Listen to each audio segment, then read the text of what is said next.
Hi there! Welcome to the Insurance License Academy. In today's video, we're diving into the law of agency in insurance, an essential concept that governs the relationships between insurance agents, insurers, and clients. Whether you're an aspiring agent, a broker, or just curious, this is the video for you. Stick around to learn everything about agent authority, principles of agency law, and much more. Let's break it all down into bite-sized, easy-to-understand pieces. Let's start with the basics. What does an insurance agent actually do? An insurance agent is authorized to describe insurance policies to potential clients, solicit applications for insurance, collect premiums from policyholders, provide ongoing service to both prospects and current clients.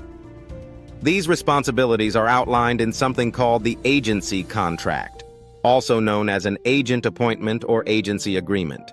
This contract is crucial because it defines the agent's authority to act on behalf of the insurer. Here's the key takeaway.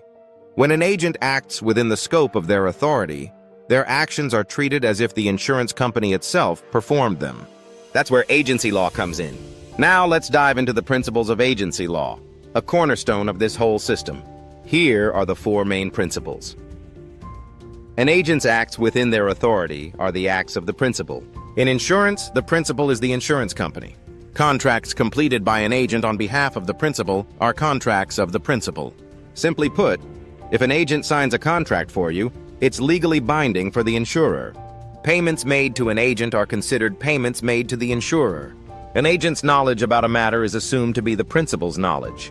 So the company is responsible for what the agent knows. These principles are designed to make the relationship between agents, insurers, and clients transparent and trustworthy. Now let's talk about agent authority. This is the extent to which an agent can act on behalf of an insurer. There are three types of agent authority you need to know. Express authority. This is the authority that's explicitly stated in the agent's contract. For example, an agent has express authority to collect premiums or sell policies. Implied authority. This isn't written down but is assumed as necessary to carry out express authority. For example, an agent printing business cards with the company's name is implied authority. Apparent authority. This is based on appearances. If an insurance company provides an agent with tools like rate books or applications, it creates the impression that the agent is authorized to act on its behalf. Even if no formal contract exists, the company could still be held accountable for the agent's actions. Now let's clarify something that confuses a lot of people.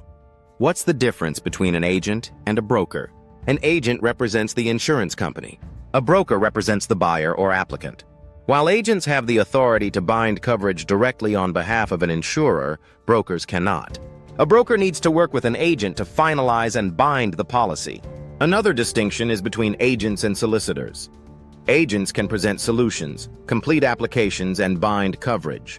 Solicitors can find potential clients but cannot bind coverage. An agent also acts as a fiduciary, which means they hold a position of financial trust. When collecting premiums or advising clients, they must act responsibly and with the client's best interests in mind. Two more legal concepts you should know. Subrogation. This is the insurer's right to recover a claim amount from a third party responsible for causing the loss. Tort law. This deals with wrongful acts that aren't related to a contract, like negligence. There are three types of negligence to remember. Simple negligence, failing to act reasonably. Gross negligence, acting recklessly. Willful negligence, knowingly causing harm. Lastly, let's talk about errors and omissions, E&O insurance. This is like malpractice insurance for agents. It covers mistakes like failing to secure requested coverage, misstating policy terms, mishandling claims. However, it doesn't cover intentional acts like fraud or criminal behavior. And there you have it. That's the law of agency in insurance. Simplified and easy to understand. If you learned something new today, give this video a like, share it with a friend, and subscribe for more educational content. Got questions? Drop them in the comments below and I'll be happy to help.